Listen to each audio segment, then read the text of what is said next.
នេះជាសកម្មភាពដែលខ្ញុំដើរប្រមូលកូនកៅស៊ូតូចៗចេញពីសូយកមកដាក់បំបែកវាមកដាក់សូផ្សេងដើម្បីឲ្យវាត្រូវពន្លឺថ្ងៃក៏ដូចជាបាញ់ថ្នាំកុំឲ្យសត្វល្អិតស៊ីឬក៏កាត់ត្រួយរបស់វាហើយហ្នឹងហើយជាសារមួយដែលចែកម្លែកទៅដល់បងដែលគាត់កំពុងតែធ្វើកូនកៅស៊ូដើម្បីទទួលទិន្នផលបានល្អល្អប្រសើរគួរតែធ្វើបែបនេះយើងត្រូវដើរមើលអាណាតូចអាណាទាបដែលវាមិនអាចនឹងរីកដើមបានយើងត្រូវតែដកប្រមូលវាយកមកដាក់បែបនេះដើម្បីឲ្យវាត្រូវពន្លឺថ្ងៃក៏ដូចជាត្រូវទឹកក៏ដូចជាបាញ់ថ្នាំទៅជោគជាំល្អដើម្បីឲ្យវាមានកម្លាំងហើយក្នុងការរីកដើមក៏ដូចជាការបើរបស់យើងឲ្យវាស្មើគ្នាល្អអញ្ចឹងណាបងប្អូនគ្នាហ្នឹងហើយមុននឹងចូលទៅដល់វីដេអូពេញបើសិនជាវីដេអូនេះមានប្រយោជន៍កុំភ្លេចជួយគាំទ្រក៏ដូចជា like subscribe channel ខ្ញុំម្នាក់មួយផងបងប្អូនគ្នាដើម្បីទទួលបានចំណេះដឹងវីដេអូថ្មីតោះទៅមើលវីដេអូពេញទាំងអស់គ្នាតែម្ដងទៅបងប្អូនគ្នាកុំឲ្យចំណាយពេលស្ដាប់ខ្ញុំរៀបរាប់បកស្រាយយូរ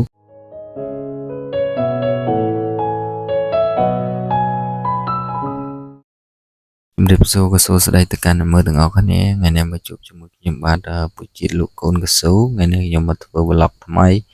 vlog ចែកម្លែកចំណេះដឹងខ្លះទូទៅចំពោះ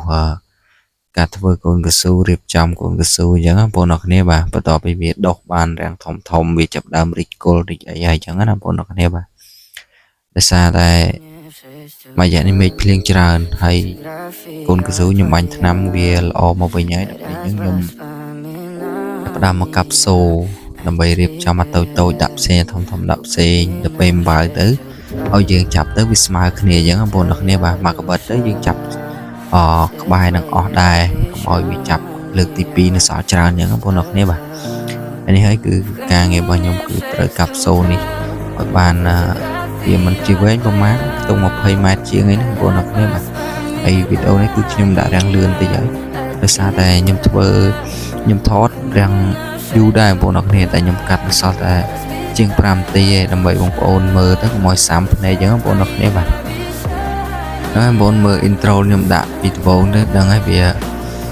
យើងជូនកូនកៅស៊ូមកដាក់បែបម៉េចអញ្ចឹងណាបងប្អូនគ្នាបាទហើយមុននឹងចូលដល់វីដេអូពេញសូមបងប្អូនជួយចែកម្លែកវីដេអូនេះម្នាក់មួយម្នាក់ពីរទៅបងប្អូនគ្នាបាទបើក្នុង YouTube កុំភ្លេចជួយ like subscribe ម្នាក់មួយទៅដើម្បីទទួលបានចំណេះដឹងពីខ្ញុំ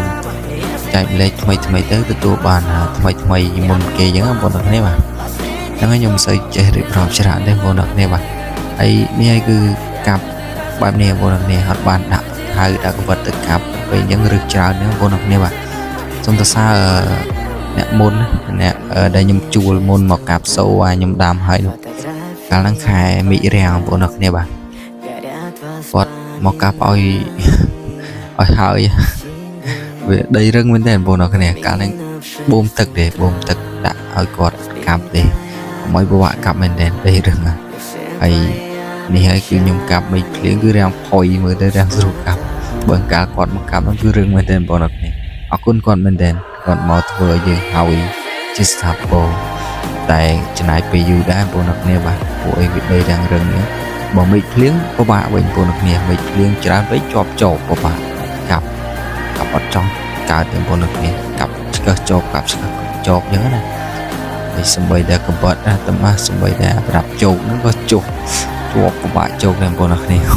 ចង់ជាប់មកអានេះបន្ទាប់ពីខ្ញុំកាប់ហើយគឺយើងមកដើរត្រួតពិនិត្យមើលអាតូចដើម្បីដកយកទៅដាក់អញ្ចឹងបងប្អូនគ្នាបាទហើយនេះហើយគឺកន្លែងនេះថតបានតែមកកូនហ្នឹងបងប្អូនគ្នាបាទកូនតូចហើយវាខ្ពស់ប៉ុនគេប៉ុនឯងក៏ប៉ុន្តែវាតូចយើងត្រូវដកដូចគ្នាបងប្អូនគ្នាបាទមិនថាត្រូវដកតែអាតូចឲ្យទៀតទេយើងដកចេញមកព្រោះឲ្យវាស្រោងតាមគេអញ្ចឹងវាអត់កើតទេបងប្អូនគ្នាហើយនេះបន្ទាប់ពីខ្ញុំដកបានមកសបកមកគឺថាដកបានរាំងគូសមដែរបងប្អូនគ្នាបាទហើយដីជ្រាយបងប្អូនគ្នាយើងដកទៅវាភ្លៀងជោគជាំអញ្ចឹងពេលយើងដកទៅវាដីជ្រាយពេលអញ្ចឹងវាទន់ពិបាកក្នុងការជូនពិបាកក្នុងការលើកវាបែកដីបែកអីអញ្ចឹងបងប្អូនគ្នាបើបានមេឃរាំងស្រួលហ្មងបងប្អូនគ្នាបាទស្រួលយកជូនវាអត់មានប៉ះពាល់ដល់ឬកូនកៅស៊ូអញ្ចឹងណាវាអត់ទន់អាឡែអញ្ចឹងបងប្អូនគ្នាហើយហ្នឹងហើយបងប្អូនគ្នាបើសិនចង់បានកូនកៅស៊ូអីអាចតាក់ទងមកខាងបងប្អូនបានហើយចំណេះដឹងអីអាចទស្សនាក្នុង channel YouTube បងប្អូនទៅចំណេះដឹងអំពីកូនកៅស៊ូអីគឺបងប្អូនចែកម្លែកច្រើន អំពីការថែទាំក៏ដូចជាដាក់ជីបាញ់ទឹករៀបចំប្រព័ន្ធទឹកអីចឹងណាចូលទៅមើលក្នុង channel ពេញបងអូនទៅមានច្រើនវីដេអូដែរដែលបងអូនតម្លាក់ចូលក្នុង channel មួយហ្នឹងនេះហើយគឺការរៀបរបស់ខ្ញុំជូនមកដាក់រៀបបែបហ្នឹងហើយឃើញដីជ្រាយពិបាកកាន់មែនតើបងប្អូនអរគ្នា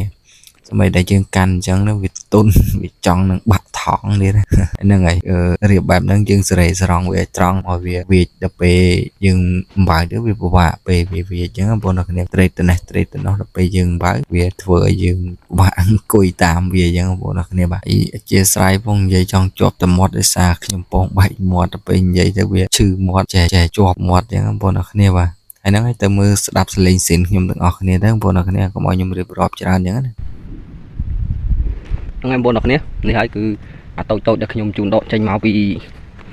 រងអាធំនេះឃើញទេវាខុសគ្នាឆ្ងាយដាច់អញ្ចឹងបងប្អូនបាទបានយើងត្រូវដកវាចេញយកមកដាក់ដាច់ដល់ឡែកដើម្បីឲ្យវាត្រូវទឹកត្រូវថ្ងៃឲ្យវាបានពេញលេញជាងគេហើយមួយទៀតកុំឲ្យពពួកសត្វល្អិតវាចូលទៅសង្ងំស៊ីកាត់ត្រួយកាត់ស្លឹកអញ្ចឹងណានេះឃើញនឹងជាប្រភេទពួកសត្វល្អិតវាកាត់ត្រួយកាត់អីហ្នឹងបងប្អូនបាទវាស៊ីឡើងឃើញសិតទៅជាប់សល់ជាប់ផ្លុងឯងសត្វល្អិតស៊ីកាត់ត្រួយកាត់ស្លឹកគ្នាឡើងអស់លេងឡើងតូចគ្នាអានេះគឺប្រភេទជំងឺវាឈឺចុងខាងលើនេះហើយវាចាប់ផ្ដើមបែកខ្នែងមកពីក្រោមនេះដល់ពេលអញ្ចឹងយើងយកវាចេញពីកន្លែងមលុបនឹងមកដើម្បីដាក់វាដាច់ដライអញ្ចឹងទៅកុំឲ្យវាមានបញ្ហាទៀតយើងបាញ់ថ្នាំបាញ់អីទៅត្រូវបានពេញលេញអញ្ចឹងណាដាក់ជីដាក់អីទៅវាបានស្រូបជីលឿនអញ្ចឹងណាបងប្អូនបាទហើយនឹងហើយគឺដកទឹកបាន3សូតទេបងប្អូនបាទហើយហត់ដូចឆ្កែរត់ដេញសតហើយហ្នឹងទៅបានប៉ុណ្្នឹងទេបងប្អូនបាទហើយវីដេអូនេះសូមអស់ត្រឹមហ្នឹងបងប្អូនបាទមានអីច្រើនទេអរគុណច្រើនសម្រាប់តាមដានវីដេអូមួយនេះហើយចាំជួបគ្នាវីដេអូក្រោយចែកម្លែកបន្តទៀតបងប្អូនបាទបាយបាយ